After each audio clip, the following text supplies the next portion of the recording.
பார்த்தவரை பார்த்தேன்னு சொன்னது கூட லாஜிக் இருக்கு. உடல்நல குறைவால இருந்த எல்லாரையும் போய் எல்லாரும் பாத்திர முடியாது, எல்லாரும் உள்ள அலோவ் பண்ண மாட்டாங்க, அங்க இன்ஃபெக்ஷன் ஆயிடும் அது இதுன்னு சொல்லிட்டு வழக்கமா எல்லாருக்கும் நடக்கிறதா இது. அதனால எங்க யாராவது ஒருத்தர் மட்டும் போயிட்டு வருவாங்க ஐசியூல, அவங்கள்ட்ட நம்ம கேட்போம் எப்படி இருக்காங்க, மருத்துவர்கிட்ட கேட்போம் எப்படி இருக்காங்கன்னு, அவங்க சொல்லுவாங்க. இது கூட நம்மளால வந்து புரிஞ்சு கொள்ள முடியாது. அதனால பார்த்தவரை பார்த்தேன் அப்படின்னு தாப்பாண்டியன் சொன்னது கூட லாஜிக் இருக்கு. ஆனால் நேர்காணல் கண்டவரை கண்டேன், நேர்காணல் கேட்டவரை கேட்டேன் அப்படிங்கிற மாதிரி இருக்கு விஜய்க்கு நடந்துட்டு இருக்க விஷயம். எல்லா தலைவர்களையும் அழைத்த மாதிரி விஜய்க்கும் அழைப்பு போயிருக்கு. விஜய் அவர்களால வர முடியல அப்படின்றதுக்காக அவங்க மரியாதை நிமித்தமா கூப்பிட்டு சந்திச்சு மட்டும் அனுப்பிச்சு விட்டுருக்கலாம்ல, நேர்காணல் அங்க கொடுத்திருக்க வேண்டாமே. என்ன நேர்காணல் கொடு, நேர்காணல்னா முதல்ல என்னதுன்னு, நேர்காணல்னா என்னது? ஊடகத்தினரை வந்து அவங்க வைக்கக்கூடிய கேள்விகளுக்கு பதில் சொல்வது.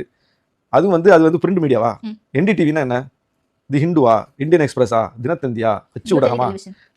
நீங்க என்னங்க வந்து இந்த காலத்துல வந்து விஷுவல் மீடியாவுக்கு போய் அச்சு மீடியா மாதிரி பேட்டி கொடுத்துருக்கீங்க? என்ன இது? இது என்ன ஜனநாயகம்? எவ்வளவு கேலி கூத்தா இருக்கு பாருங்க. இது ஊடகத்தை நினைச்சு சிரிக்கிறதா, விஜய் நினைச்சு சிரிக்கிறதா? ஊடகங்களுக்கு இப்படி ஒரு நிலைமை ஏற்பட்டு போச்சு நினைச்சு சிரிக்கிறதா, அல்லது விஜய் நினைத்து வேதனைப்படுவதா? என்ன இது? எவ்வளவு பெரிய கேலி கூத்து பாருங்க. இல்ல அதுதான், நீங்க விஜய் அவர்களுக்கான இந்த வாக்கு சதவீதம் சர்வே பத்தி பேசும்போது தான் இதை கேட்டப்ப அந்த ஒரு லைம் லைட் கொடுத்துட்டு இருக்காங்களே விஜய் அவர்கள். அது கொடுப்பாங்க. அவரை பத்தி நியூஸ் போட்டா உங்களுக்கு ஓடுமா இருக்கும். அதனால ஊடகங்கள் வந்து அவர் பின்னாடியே கேமரா எடுத்துட்டு சுத்திட்டு இருக்கீங்க. உண்மையை போட்டு உடங்கிற ஊடகங்கள் என்டிடி அவரை போயிட்டு வந்து என்ன சொல்லிருக்கணும்?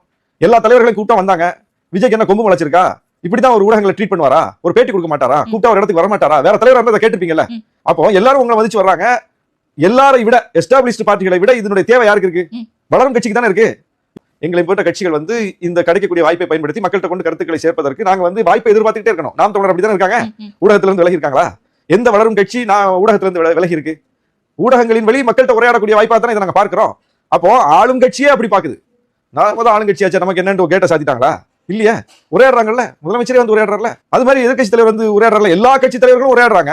உங்களுக்கு என்ன கேடு வந்துச்சு? சரி, நீங்க பேட்டி கொடுக்கறது கொடுக்காதது உங்க உரிமை, உங்க ஸ்டைல் அப்படின்னு வச்சுக்கோ. அதுக்கு ஒரு ஊடகத்தை இப்படியா நடத்துவீங்க?